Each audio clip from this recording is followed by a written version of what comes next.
Hello everyone. आज हम लोग बिहार जुडिशल सर्विसेज 2026 की बात करेंगे। उसमें से एक सवाल जिस टॉपिक से आता है वो है provincial small cause court act. इससे ओवरऑल 2 से 3 सवाल आ जाएंगे।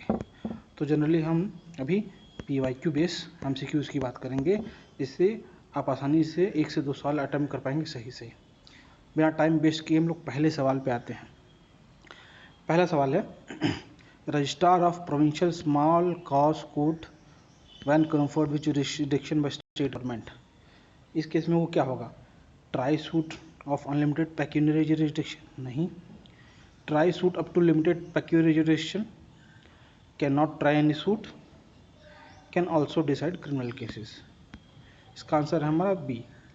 तो क्या करेगा रजिस्ट्रार जो है प्रोविंशियल स्मॉल कॉज कोर्ट का, ये ट्राई करता है लिमिटेड पेक्यूनरी जुरिसडिक्शन के ऊपर ही ट्राई करता है वो।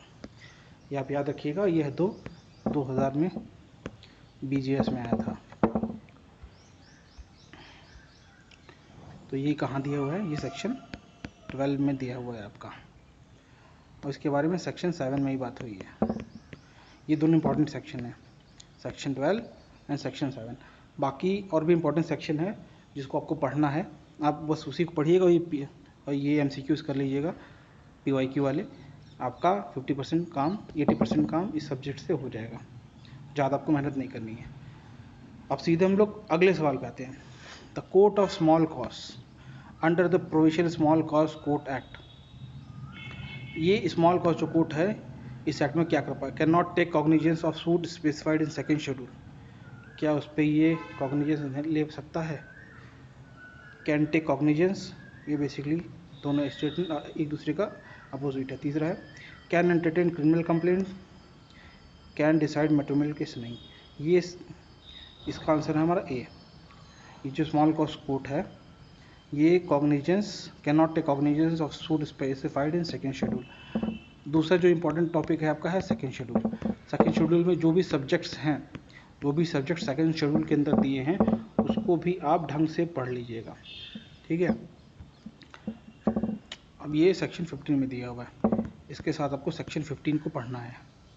स्मॉल कॉज से जुड़े हुए जुरिसडिक्शन और मैटर की जो बात है यहाँ पे। अगला सवाल जो है हमारा, प्रोविंशियल स्मॉल कॉज कोर्ट ये can not try suit against government union state. ये सवाल आया था हमारा 2000 में, ये भी आया था। मतलब 3 सवाल हमारा 2000 वाले जुडिशियल सर्विसेज में आए थे। Can try suit against government? नहीं। Can try suit related to mortgage? नहीं। Can try suit for damage of malicious prosecution? नहीं। सिर्फ यहाँ पे जो हमारा आंसर है वो सीधे यही बात कर रहा है कि जो सेंट्रल गवर्नमेंट स्टेट गवर्नमेंट के अगेंस्ट जो केसेस हैं वो बड़े केसेस होते हैं, ये स्मॉल कॉज को ट्राई नहीं कर सकता। आप clause 13 and 43 of second schedule पढ़ लीजिएगा, सेकेंड शेड्यूल जरूर पढ़ना है आपको। अगला जो सवाल हमारा है 4th नंबर का, appeal against the order of provincial small cause court if appealable shall be made. ये कहाँ पे किया जाएगा अपील? ये होगा डिस्ट्रिक्ट कोर्ट में। इससे जुड़ी हुई सेक्शन है 26A। ठीक है, तो सिंपल सा सवाल था ये। तो अपील की बात हो रही है। अपील में जब भी सवाल आएगा कि यहाँ से अपील कहाँ जाएगा, तो डिस्ट्रिक्ट कोर्ट में जाएगा, डिस्ट्रिक्ट कोर्ट में जाएगा अपील। अगले सवाल पे हम लोग चलते हैं। अगला सवाल, save as provided by the provincial small cause court act a order decree made under this act is appealable. Appealable है, कहाँ अपील होगी? डिस्ट्रिक्ट कोर्ट में। अभी अपने बात किया ही था ये, ठीक है। तो हम लोग नेक्स्ट सवाल पे आते हैं। सिंपल सवाल देखिए, यही सवाल रिपीट हुआ है। अगला सवाल है सवाल नंबर 6। सवाल नंबर 6, से which of the following suit are exempted from cognizance of provincial small cause court act. कौन से सूट को एग्जेम्प्ट किया गया है कॉग्निजेंस लेने से? मतलब उसको ट्राई ये नहीं कर सकता, ये ऑब्टेन इंजंक्शन को नहीं कर सकता है, रेजिस्टेंट वेस्ट कर सकता है, और स्पेसिफिक परफॉर्मेंस ऑफ कॉन्ट्रैक्ट को कर सकता है। और क्या नहीं कर सकता? ये suit for recovery of rent, rent recovery जो हाउस रेंट है उसको छोड़ के, हाउस रेंट छोड़ के जितने भी रेंट रिकवरी के सूट हैं उसको ये ट्राई कर सकता है। इसका आंसर है हमारा डी। अगला सवाल पे हम लगाते हैं, द डिक्री और order made by small cause court act are revisable. जो ऑर्डर और डिक्री मेड किया जाता है इसको कौन रिवाइज कर सकता है? देखिए यहाँ पे पहली बात अपील की थी, तो अपील तो ये डिस्ट्रिक्ट कोर्ट में जाता है, और रिवाइज करने की पावर किसके पास है? डिस्ट्रिक्ट कोर्ट के पास भी है और हाई कोर्ट के पास भी है। तो इस तरह से आंसर हो जाएगा हमारा सी, बोथ 1 and 2। अब इससे जुड़े हुए सेक्शन कौन सा है? सेक्शन 3। तो ये कुल मिला के आपको 10 मैक्सिमम 10 सेक्शन ही पढ़ने हैं एक सेकेंड शेड्यूल, उतना कर लेंगे आप तो ये आपका एक सिंपल टॉपिक 1-2 घंटे में ख़त्म हो जाएगा, जो आपको 3 सवाल देगा इतनी कम मेहनत में। तो माइनर एक्ट से जनरली बड़े आसानी से नंबर उठाए जा सकते हैं, नंबर उठाने के लिए ही होता है, तो इस पे आप ज़रूर काम करिएगा अच्छे से। अब हम लोग आते हैं अपने नेक्स्ट सवाल पे, who is authorise to abolish court of small cause. अब इसको अबॉलिश कौन करेगा? हाई कोर्ट करेगा, डिस्ट्रिक्ट कोर्ट करेगा? District court after consultation with high court? नहीं, ये आंसर है इसका स्टेट गवर्नमेंट। और ये दिया हुआ है हमारा सेक्शन 30 में। सेक्शन 30 में दिया गया है कि इसको अबॉलिश किया जाएगा, लेकिन अगर राइटिंग में मिलेगा, राइटिंग में ऑर्डर देना पड़ेगा हाई स्टेट गवर्नमेंट को, तभी ये कर पाएगा। अब हम लोग नेक्स्ट सवाल पे आते हैं। नेक्स्ट सवाल हमारा है,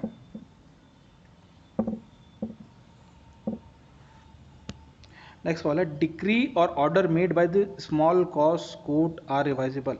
देखिए सवाल रिपीट हो गया है, इसका आंसर बताइए आप।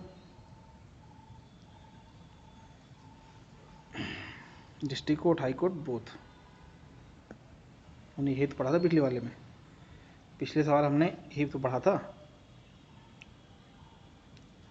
ठीक है, उससे जुड़ा सेक्शन कौन सा था? सेक्शन 25। सेक्शन 25 पे आप जाएंगे। हालांकि अक्सर कई जगह आंसर हाई कोर्ट ही लिखा है, क्योंकि अपील जाती है डिस्ट्रिक्ट कोर्ट तक। तो बेटर आंसर पे अगर हम जाएं तो हाई कोर्ट होगा, लेकिन आप इस पे किस जैसा सवाल फ्रेम किया गया उसके हिसाब से आप आंसर देख सकते हो। ठीक है, बट ये सवाल डायरेक्टली रिपीट भी हुआ था, जैसे हमने पहले बात की है।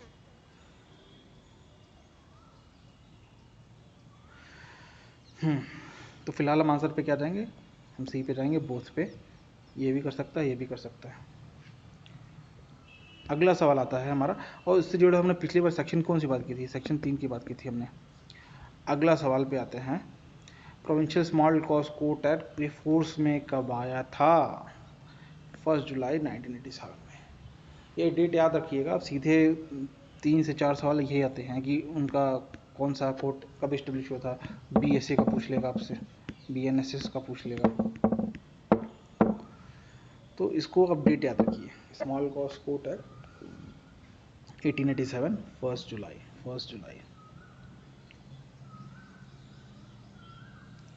सेक्शन से जुड़ा हुआ है एक, if a degree is pass by court of small cause Bombay, appeal shall lie to. अब यहाँ पे कौन दिया है? इस केस में थोड़ा सा एक्सेप्शन दिया हुआ है। इस केस में बेंच ऑफ 2 जजेस of small court course Bombay वो करेंगे अपील, उसके बाद जाएगा डिस्ट्रिक्ट कोर्ट में, फिर जरूरत पड़े तो हाई कोर्ट में जाएगा, लेकिन फिलहाल ऑर्डर का जो प्रेसिडेंट है यही है। अगला सवाल, small cause court can try only कौन से केसेस को? Specific performance of contract, dissolution of partnership और सूट ऑफ इंजंक्शन। तो ये ऑल है, तो ये भी सवाल रिपीटेड है। तो इस तरह से आपने देखा कि कितने सारे सवाल रिपीट हो चुके हैं इस साल इस एक्ट से ही। ये दिया है सेकंड शेड्यूल में। इस तरह से अगर आप देखेंगे तो कई सारे सवाल हमारे यहाँ पे रिपीट हो रहे हैं।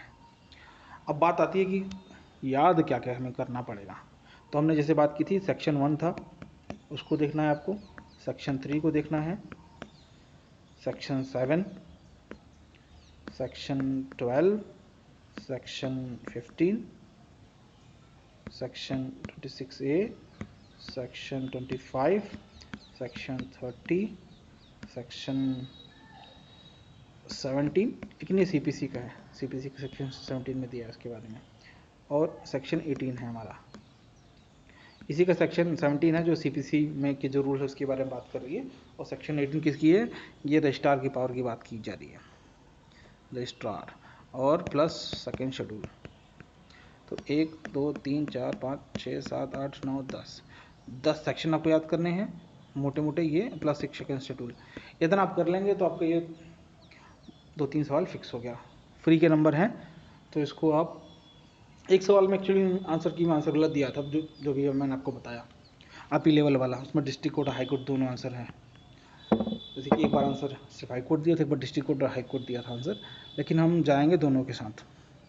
तो ये बहुत छोटा सा एक्ट है, इसको आप इतना ही कर लीजिए, ये सेक्शन को एक बार फिर से देख लीजिएगा, बेयर एक्ट से आपका काम हो गया, उसमें कुछ और नहीं करना। आप बड़े बड़े सब्जेक्ट को ज़्यादा टाइम दीजिए, BSA, BNS, constitution, CPC, CRPC, इन पर ज़्यादा टाइम दिए, TPA पर टाइम दिए, फैमिली पर टाइम दिए, अपनी फैमिली पर नहीं, फैमिली लॉ की बात कर रहा हूँ मैं। ठीक है, तो इतना ही आज के लिए, आशा करते हैं आपकी तैयारी अच्छी चली होगी। आज के लिए धन्यवाद।